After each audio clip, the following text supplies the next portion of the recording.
তো ধুনীয়াকৈ বিশ্বনাথ শিৱ মন্দিৰ প্ৰাংগণত ধুনীয়াকৈ পূজা চলি আছে চাবলৈ পাৰে। তো অনুপদা আছে ইয়াত, তো অকণমান দেৰিকৈ দেখুৱাই আছোঁ কি হয় চব ধুনীয়াকৈ চাওকচোন।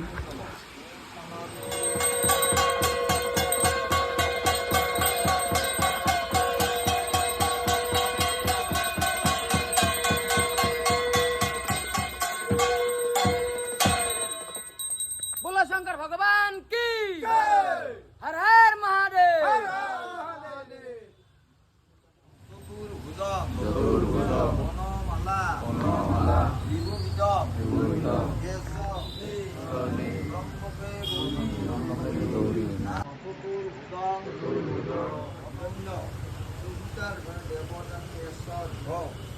তো এনেকৈ চব ভোগ পাতি ৰেডি হৈ আছে। তো যিহেতু সত্যনাৰায়ণ পূজা চলি আছে আমাৰ ইয়াত বিশ্বনাথ শিৱ মন্দিৰ প্ৰাংগণত, তো সকলো বস্তু ৰেডি ইয়াত। তো এতিয়া ৰেডি কৰিব তো চাওক।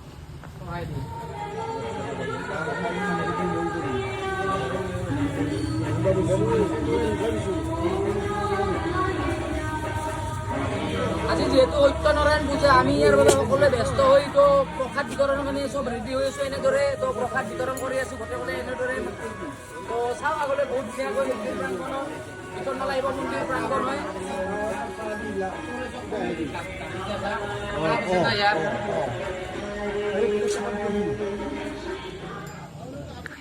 তো ফাইনেলি ভাত পানী খাই লওঁ এতিয়া। তো চাওকচোন আমাৰ লগত দছ আছে, ই পুৰা সুন্দৰ ধুনীয়াকৈ প্ৰসাদ খোৱা বোৱা হৈ গ'ল। এতিয়া ধুনীয়াকৈ ইয়াত মন্দিৰৰ ওচৰতে আছিলোঁ। এতিয়া আৰু যাওঁ। কমেণ্টত কিন্তু জয় শ্ৰী নাৰায়ণ বুলি লিখিবলৈ নাপাহৰিব। ভিডিঅ'টো কেনেকুৱা পাইছে জনাব আৰু লাইক কমেণ্ট শ্বেয়াৰ কৰি দিবলৈ নাপাহৰিব। হৰ হৰ মহাদেৱ।